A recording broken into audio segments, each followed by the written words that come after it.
Dodge City and in the territory on west, there's just one way to handle the killers and the spoilers, and that's with a U.S. Marshal and the smell of Gunsmoke.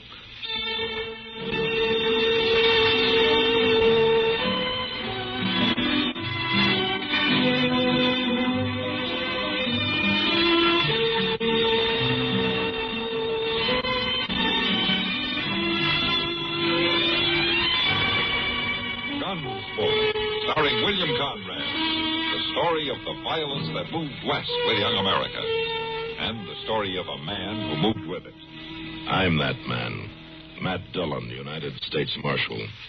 The first man they look for and the last they want to meet.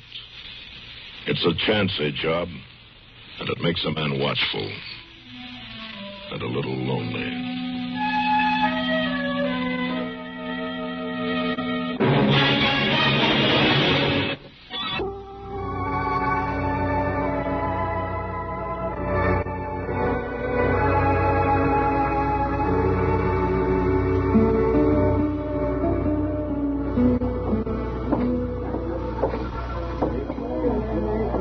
Doggone if you ain't got a pretty smart idea there, Mr. Jones. Oh, what do you mean, Chester? Well, fixing up the back of his wagon that way with that flare of pianers, that thing that drops down and makes a platform to stand on and feel at the crowd. That took some thinking to do to think of that. Well, he better go on thinking to figure out some new place to set it up. I don't want nobody's in this business. He's about to start his selling talk. Yeah. Oh, we'll wait till he finishes.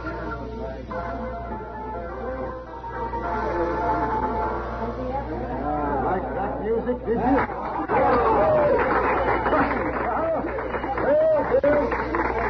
There will be more of that later, folks, but right now I'm going to let you in on the chance of a lifetime. Reckon we are moving a little bit closer, Mr. Jones. No, this is fine. To look close at this bottle I'm holding in my hand, because this bottle is going to change your whole blamed life. For every single one of you, you're asking me why. And I'm going to tell you why. I didn't hear nobody Each and asking. every one of these bottles is filled right up to the cork with old Dr. Walker's muscle, bone, blood, and nerve tonic. And if there's a man, a woman, or a child here that ain't ever heard of old Dr. Walker's muscle, bone, blood, and nerve tonic, let him speak right up now and display his ignorance. You heard of it, Chester? Well, Tonight, you good people of Dodge City, opportunity is yours. Because it is my privilege to introduce for the first time on the frontier this famous elixir. This bottled dram of radiant health. This magic blend of 27, mind you, 27 powerful drugs and herbs. Many of them taken from the magic medical secrets of ancient Greece and Egypt. He sure does get wrought up, don't he? Listen now. Tonight only to the first 20 of you who step up here, I will give the unheard of opportunity of buying a new life for the unbelievable and insignificant sum of only $1. $1 silver. Now, who'll be first?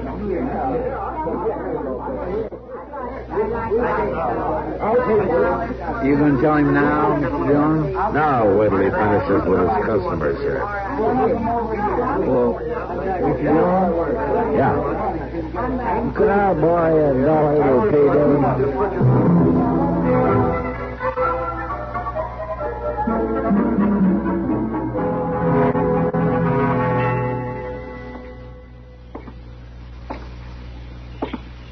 Howdy there.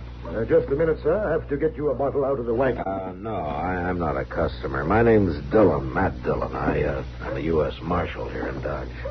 Oh, I see. Well, it's the law, Meg. Oh. My name is Hart Finney, Marshal. Meg, this is Marshal Dillon. This is my wife. Pleased to meet you, man. What do you want with us? Now, Meg. Marshal, I know how some of these tonics people sell are. But this one of mine is different. I'll swear to that. Well, that's not quite what I mean. I had bad health, Marshal. That's why we had to leave Virginia and take up this kind of work. Live out in the open, the doctor said. And I'll tell you, I've been taking this tonic myself regular. And it helps, too. I feel a dang sight better than I ever did. Well, I'm glad to hear that, Mr. And the Fenny. price ain't out of line either. It cost me 60 cents a bottle cash laid down in Kansas City. And if that's Wait just a minute, Mr. Fenny. I'm not here because of this medicine you're selling. It's the spot that you picked selling on. This place? Mm-hmm. What's the matter with it? It's common-held land, ain't it? No, it belongs to a man named Grant Medford, a saloon keeper here in Dodge. But I asked a couple of people, and they said it was public. There's even a well on it, everybody. Well, I know. People have gotten kind of into the habit of thinking of it as public property, but it isn't. Grant Medford took it up under the Homestead Act quite a few years back. He just hasn't gotten around to proving it up yet. Oh, but now he's aiming to. Is that it? All of a sudden? Right this week? Well, I wouldn't know. He still got a right to keep trespassers off, though. So he's filed a legal complaint, Mr. Fenny. Oh, it ain't like I was hurting the property, none, Marshal, and I'm only going to be here less than a week just till my stock is gone. I got no choice, Mr. Fenny. I got to serve this notice on you. It's the only vacant ground around that's close to the saloons and eating places where a lot of people come by. I'm sorry. You're telling us to get, is that it? Yeah, I'm afraid so, Mr. Fenny. I can give you till morning. And that's all. Marshal, I'm a reasonable man. When I'm treated reasonable. It ain't you, I mean. You got your duty to do, but this fella Medford, well, he sounds mighty selfish. And I don't like a selfish man. No, Marshal. I'm not hurting a thing. I'm staying. I'm sorry, Mr. Fenny, but the law says you can't. And what do you say? Well, I'm a lawman.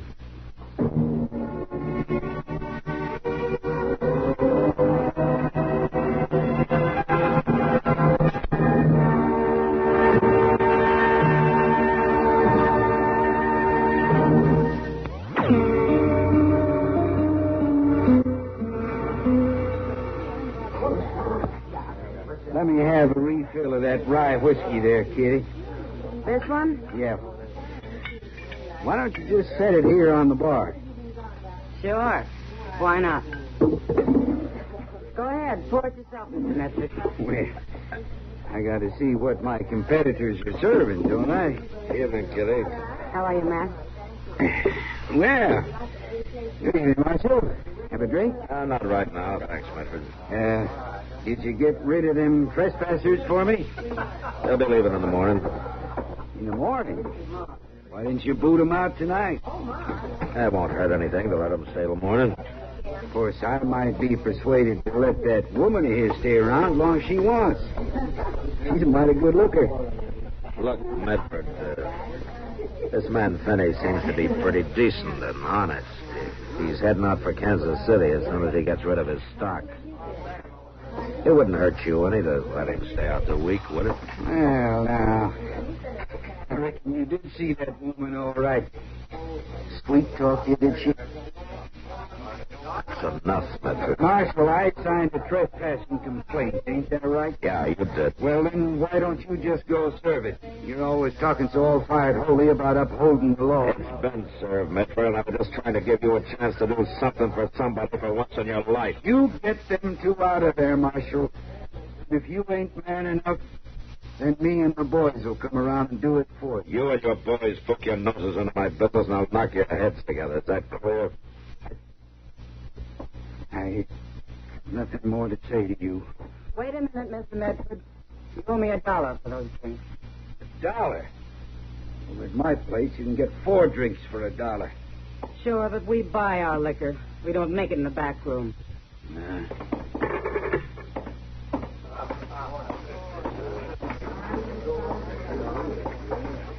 Well, now, Matt. What seems to be the trouble here? You ought to know, Doc. You and Chester have been standing there hanging on every word, flapping your ears like a pair of jackasses. Oh, now don't you go taking it out on us just because you're riled up at Grant Medford. That man's got me riled up, too, Doc. Well, by all rights, I ought to be trying to run this Finney out of town myself. You know, he's going to hurt my practice if that stuff makes everybody as healthy as he claims it will. And I notice you bought a bottle from him yourself, Doc. I did. Oh, yes, of course. Yes. Well, like I was saying to Chester, I wanted to find out what was in it, you understand. See if it was harmful or not, that's all. Well, if you ask me, there ain't nothing harmful about it. I bought myself 2 pints of it. Oh, yes, you drink anything as long as they put it up in a bottle. But just the same, Doc, it's got a mighty pleasant taste to it. It ought to. It's 20% alcohol. See, Matt, Grant Medford's a cheap, crooked skinflint. And everybody in town knows it. Now then, why don't you just tear up that warrant and forget about it? I can't do that, Doc. The Finneys will have to pull out first thing in the morning.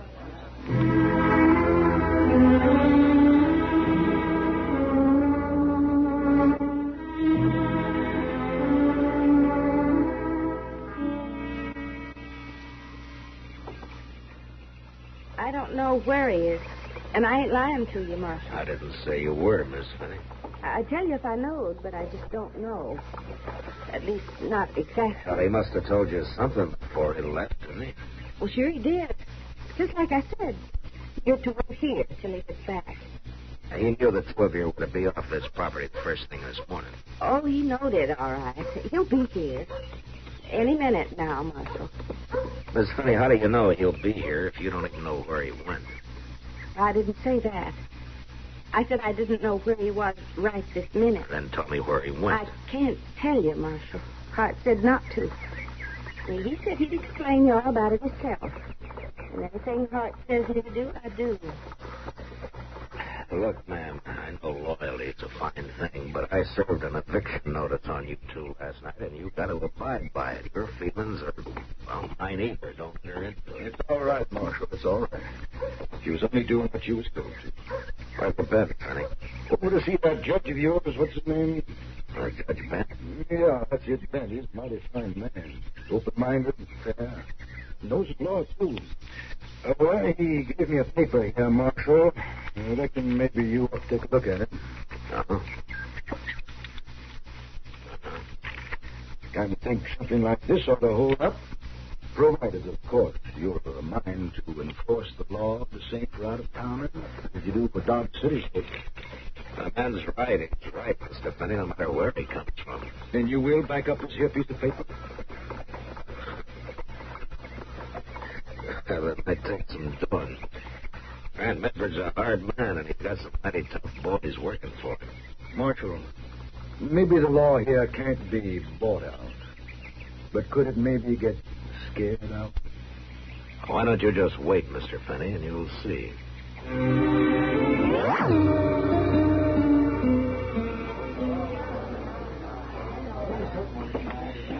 No, I don't see none of Medford's boys in that crowd, Mr. Dillon. He'll bring him with him, Chester, whenever he gets himself All right, worked folks, up. quiet down now. I want your undivided attention, if you please. Now, in just a few short minutes, I'm going to open the doors of opportunity to one and all of you once again. And while you're waiting, my good wife, Meg, will put a new roll in the piano. All right, Meg. Give the good folks a little tune.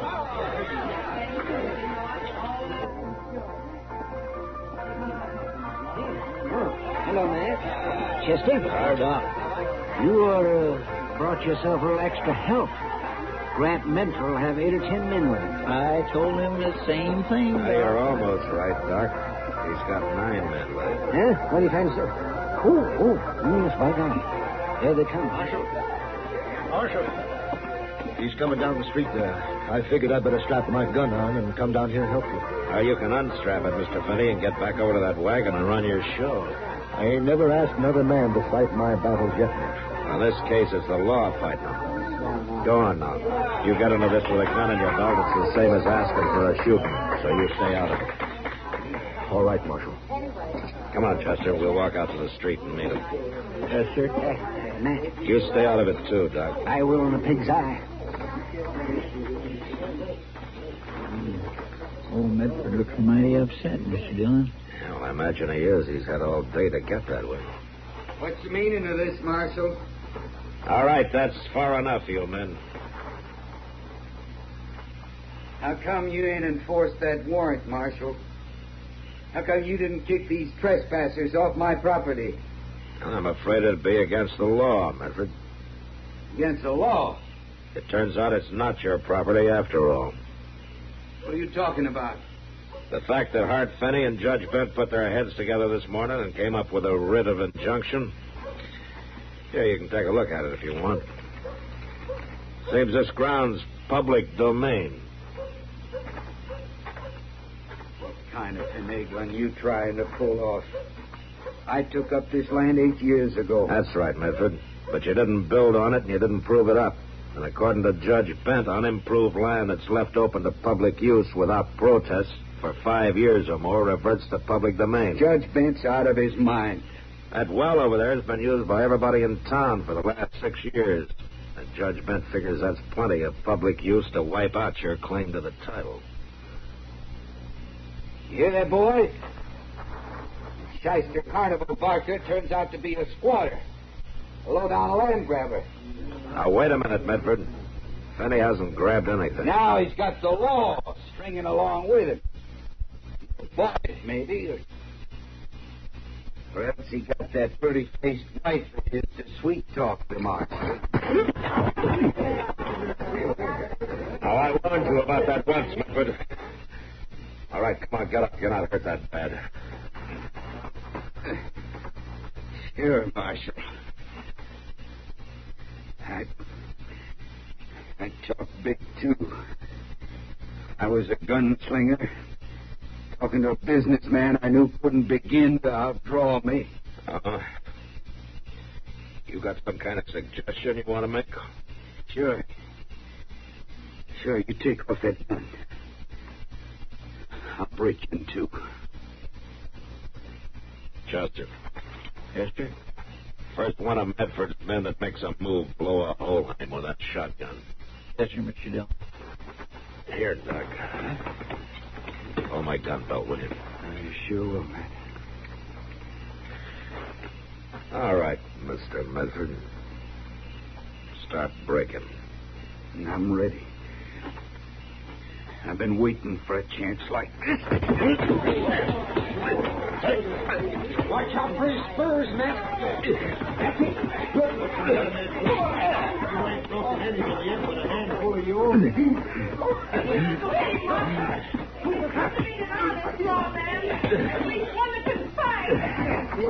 Have you had enough, Medford? I'll kill you. Help me, I'll kill you. All right.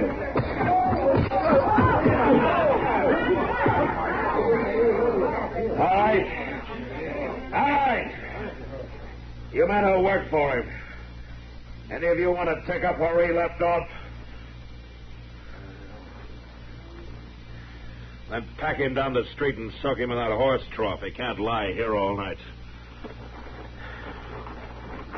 Go on.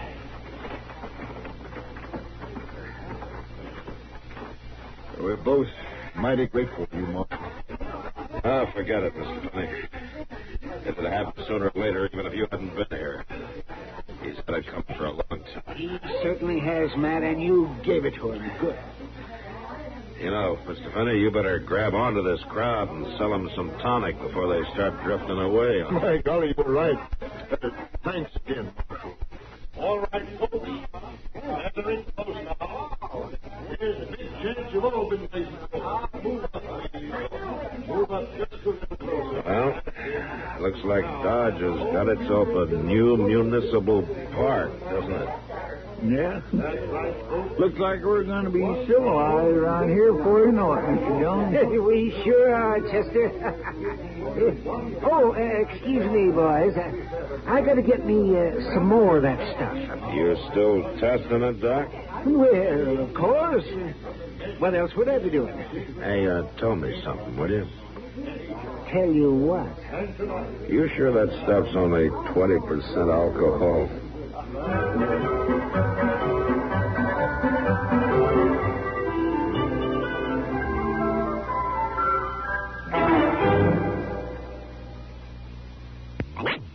Thank you, George. You know, it was just 5 years ago this month that Matt Dillon, Chester, Kitty, and Doc first walked along the plaza in Dodge City, Kansas.